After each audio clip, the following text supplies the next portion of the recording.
Arteaganaz eta Mungiko Bildun zinegotzienaz. Joan da ekainaren 23. Legegintzaldi barri honetako lehenengo osoko bilkura normala egin zen, naiz eta kasu honetan ezoiko deialdi izen zen, eta gehien bat udalaren barne antolaketa erabakitzeko izen zen. Barne antolaketa horren barruen erabaki beharreko gauzen artean lehenengo puntue batzorde informatiboen eraketa izen zen. EAJak gehiengo absolutua ziurtatzen dutzen akordioa egin dauen SPS-gaz, jaso dugu zen proposamen guztiek proposamen itxiek izen dire, hau da, ez da egon eztabaidarako edo adostasunerako aukerarik. Gauzako lan, gu ez gauza doz batzorde informatiboetarako planteatu den ordezkaritzagaz, guk beti defendatzen dugu, hauteskundeen emaitzekaz proportzionala da banaketa bat egin behar dela, eta kasu honetan guk jaso dugun proposamenean, batzorde informatibo bakotxean EAJak 4 ordezkari eukiko leukez, Bilduk aldiz 2 ordezkari eukiko gendu zen, eta ganerako indar politikoek ordezkari bana. Hori dela eta puntu honen aurka egin gendun, edozelan be onartu izen zen. Hurrengo puntuen, gobernu batzordeen eta osoko bilkuren maiztasune zehaztu behar zen.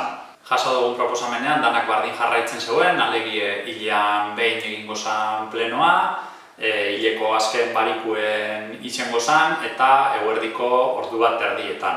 Gu maiztasunagaz adoz gauz, baina ordutegi aldatu behar dela uste dugu eta arrastire pasa. Beraz, puntuaren aurka egin gendun eta naiz eta guk aurka egin hauge onartu izen zen.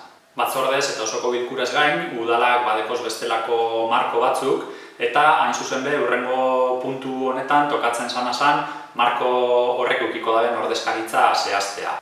Guk lehen aipatutako irizpidea jarraituz, hemen eskatzen dugune da alde batetik ordezkaritza eukitzea, naiz eta entzule modure baino espada be marko guztietan, eta beste alde batetik hauteskundeen emaitzakaz proportzioa gordetzen dauen ordezkaritza bat zehaztea. EAJak PS-gaz dekon gobernu akordioaren ondorioz ordea, banaketa horrek bestelako logika bat jarraitzen dago, hain zuzen bere logika politiko bat. Guk EAJ eta PSren arteko akordio horren eduki ez dugu ezagutzen, beraz ezin dugu hau inondik inora babestu. Horregaitik, puntu honetan be aurka bozkatu gendun. Gure aurkako bozkak eukiarren puntu hau onartu izen zen.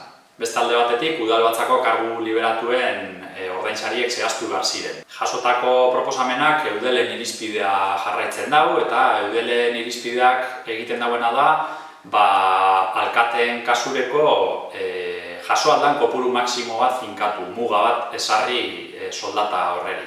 Azken eguneraketaren arabera, horren eguneko egunak 78.900 eta piku euro gordin suposatzen dago urtean. Hortaz, aldez aurretik egondan soldatagaz konparatute, beste igoera bat suposatzen dago. Beti esan dugun moduen, guretzako honek gehiagizkoak dire, irizpide horrek marketan dagoena topea da, horrek ez da esan gure hori danik kobratu behar dana, eta uste dugu soldata honek egokitu behar direla, udal baliabideak beste lehentasun batzuetara bideratu balizeteko. Edo zelan be gai honegaz be ez da eztabaidarik zabaltzen, beraz guk aurka egin gendun, edozein kasuten puntu hau onartu izen zen.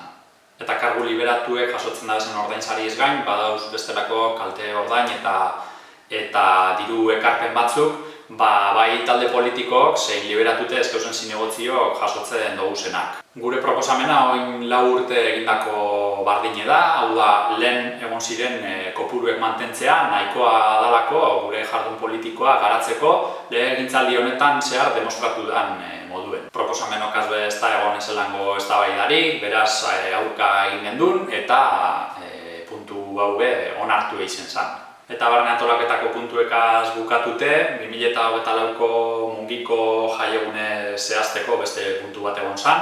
2024en San Pedro egune zapatu izango danez, jaiegun modure San Antontxu egune zehaztu da urtarrilaren 18 alegi. Kasu honetan bai, danok egon ginen ados eta puntu hau batez onartu izan zen.